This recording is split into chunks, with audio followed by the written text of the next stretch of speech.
Moikka! Mä oon tänään Helsingissä ja mä oon saapunut nyt niinku tähän Espan puistoon. Mun takana on tommonen joku Helsingin kyltti ja siis mä oon täällä niinku turistien joukossa. Oikeesti niinku mä oon itekin turisti, koska siis mä oon tänään menossa kaikkiin paikkoihin, missä mä en oo ikinä ennen käynyt. Ja noi turistit oikeesti tuijottaa mua. Musta tuntuu, että mustakin on nyt niinku tehty nähtävyys. Mut tosiaan tää on mun ensimmäinen 360 video. Siis mä en oikein niinku tiedä, että miten mun pitäisi tässä näin olla, koska tää on jotenkin mullekin niinku ihan tosi outoa tai silleen. Tai mä en niinku tiedä, mihin mun pitäisi katsoa ja miten mun pitäisi olla ja näin.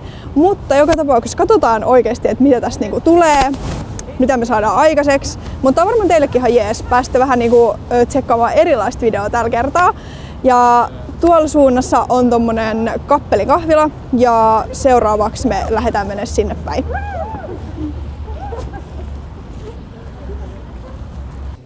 Mä oon nyt siis saapunut tänne Kappelin kahvilaan ja tää on niinku tässä Espalla. Mä en tiedä, että voitte ehkä nähdä tonne taakse vähän Espaa. Ja mä istun tällä hetkellä tämmöisessä niinku lasikopperossa. Tästä saa jopa siis ovet kiinni. Tää on vissiin 1800-luvulta jo. Et mulle tää on niinku oikeesti ihan siis kokonaan uusi mesta. En oo ikinä käynyt, mutta tää on jotenkin ihan siisti. Mä en tiedä, että voitte ehkä nähdä tuolla, kun te käännätte. Niin ton vanhan saliin. Siellä on niinku, no kaikki ikkunat on lasia ja tuolla on tommosia hienoja kattokruunoja ja kaikkea, niin tää on ihan siisti. Ja sitten syy, miksi mä oikeastaan loppujen lopuksi tulin tänne, niin täällä on semmonen uusi kauppa ja sen nimi on And Other Stories, niin mä halusin käydä siellä. Se on siis niinku H&M:n omistama semmonen liike, missä on ehkä vähän samantyylisiä kuteita kuin H&M:ssä, mutta ne on vähän niinku semmosia erikoisempia, niin mä uskon, että ne vois olla niinku mulle sopivia tai niinku mun tyylisiä. Ja se on ihan niinku ensimmäinen laatuaan tavallaan Suomessa, niin mä haluaisin käydä tsekkaamassa sen, koska se on niinku tässä kauppakeskuksessa. Niin ehkäpä sitten sinne tyyliin seuraavaksi. Okei, mä oon nyt niinku saapunut mun viimeiseen etappiin ja siis tällä hetkellä ollaan Torni-hotellissa. Tää on 12 kerros, missä mä oon. Et jos te katsotte, niin tuolla näkyy maailmanpyörä, sit tossa näkyy Stokkaa.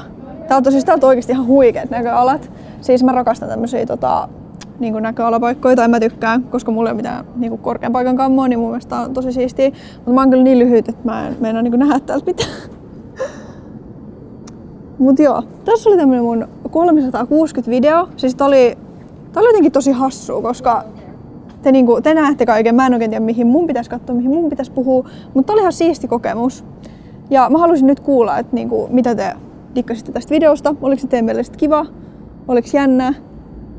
Ja silleen, että voisiko näitä niinku nähdä ehkä joskus toistakin mun kanavalla. Tai mitä mieltä olitte.